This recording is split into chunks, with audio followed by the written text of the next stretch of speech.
So we have absolutely huge news in the real estate industry today, as there's an ongoing court case going on between Compass and Zillow. And Compass is accusing Zillow of being a monopoly, and Zillow has taken a lot of Compass's listings off of their site because they believe in pre-marketing and all these kinds of things. And so they're in court, and the internal documents for Zillow were subpoenaed.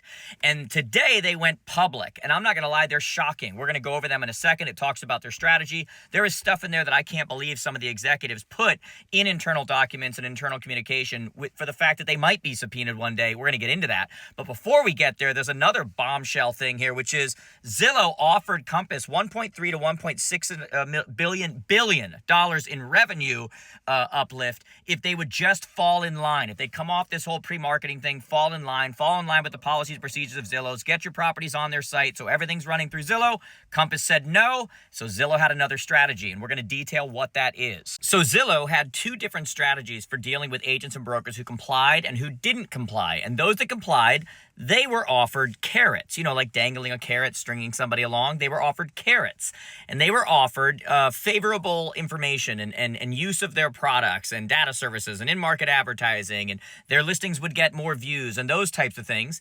And those that did not comply, they would be threatened with hardline tactics. And those hardline tactics include suppressing listings from uncooperative brokerages in Zillow's sort order, throttle data quality. Listings still remain in Zillow Group, but they're harder to find.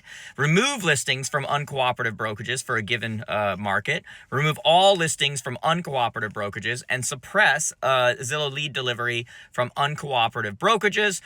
Forbid uncooperative brokerages from buying other Zillow Group products, Flex, all of these types of things, Follow Up Boss, these kind of things. Or, kind of scare tactics, sue them or support a lawsuit against an agent or a brokerage for violation of fiduciary duty. The next question is, who do we target? Do we target individual listings, individual agents, or entire brokerages? With brokerages, there's more collateral damage, more innocent parties affected. This kind of stuff is going to happen. At the end of the day, though, what they were hoping was that everything about the hardline plan assumed that we can be successful at using a hammer to keep sellers and agents on our site. Not about what's best for the consumer, but we can use a hammer to keep them on our site.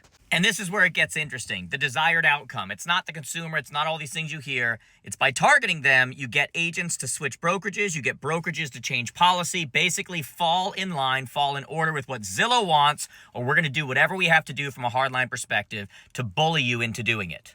At the end of the day, I've said it all along, Zillow has a right to compete. They have a right to do everything they want. But when you start talking about throttling listings and bullying people, they may or may not be a monopoly, but that is monopolistic behavior, and that I am not okay with.